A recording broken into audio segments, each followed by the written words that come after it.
मेरे ससुर ने आज मुझे घोड़ी बनाकर नींद में गोदा में चिकती चिल्लाती रही, पर वह नहीं रुके। हेलो दोस्तों, मेरा नाम अनुराधा है। मेरे पति सेना में थे। घर में मेरे ससुर जी और मेरी सास रहती थीं। मेरी सास को कुछ दिखाई नहीं देता था, इसलिए वह एक ही कमरे में रहती थी। एक दिन शाम के समय ससुर जी के पैरों में बहुत ज़्यादा दर्द होने लगा। मैंने कहा, ससुर जी आइए मैं मालिश कर देती हूँ। नहीं बहू, मैं बिल्कुल ठीक हूँ। ससुर जी बोले, चलो ना ससुर जी, मैं आपके पैरों की मालिश कर देती हूँ। ठीक है बहू, मुझे अपने कमरे में ले चलो, वहाँ कर देना मालिश। ससुर जी ने कहा।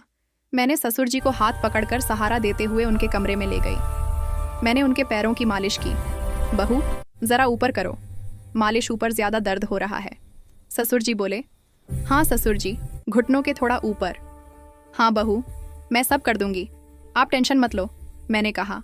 मालिश करने के बाद मैं अपने कमरे में जाने लगी सोने के लिए। तभी ससुर जी बोले, बहू तुम यहीं सो जाओ, मेरी देखभाल कौन करेगा। ठीक है ससुर जी, आज मैं यहीं सो जाती हूँ। मैंने कहा।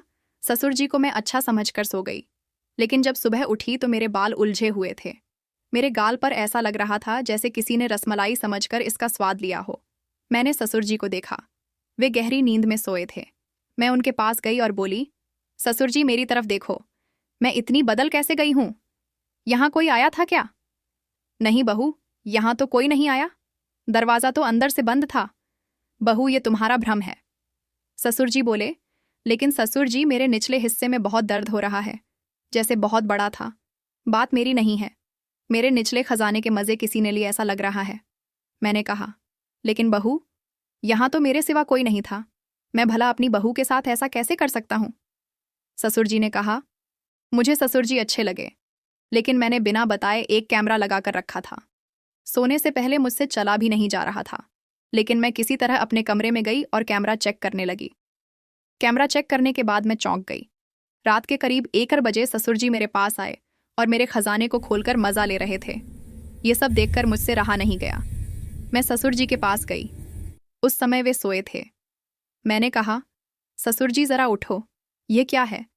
मैंने उन्हें कमरे में जो कुछ हुआ वह दिखाया। ससुर जी अगर आपको यह सब करना ही था तो मुझे बता देते, मैं तैयार थी। ऐसे बिना बोले करने से क्या फ़ायदा? वह बोले, मुझे लगा कि तुम यह सब करने के लिए तैयार नहीं होगी।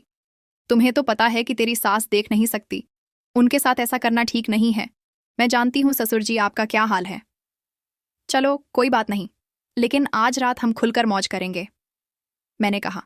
जब शाम हुई तो ससुर जी मेरे कमरे में बिना बुलाए आ गए और मेरे पास आकर बोले, बहू चलो फिर शुरू करें। ससुर जी अभी तक दर्द हो रहा है, एक बार खोल कर तो दिखाओ।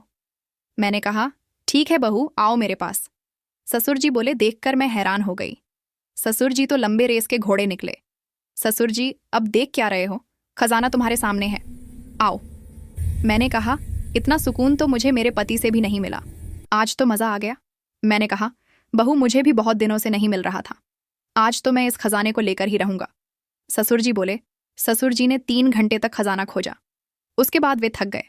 दूसरी बार में ससुर जी ने मेरा काम लगा दिया। यहाँ ससुर और बहू की एक काल्पनिक कहानी थी।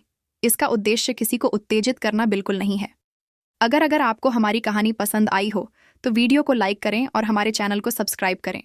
पूरी वीडियो देखने के लिए हमारे YouTube कृपया उसे भी लाइक और सब्सक्राइब करें। मिलते हैं फिर ऐसी ही कहानी के साथ।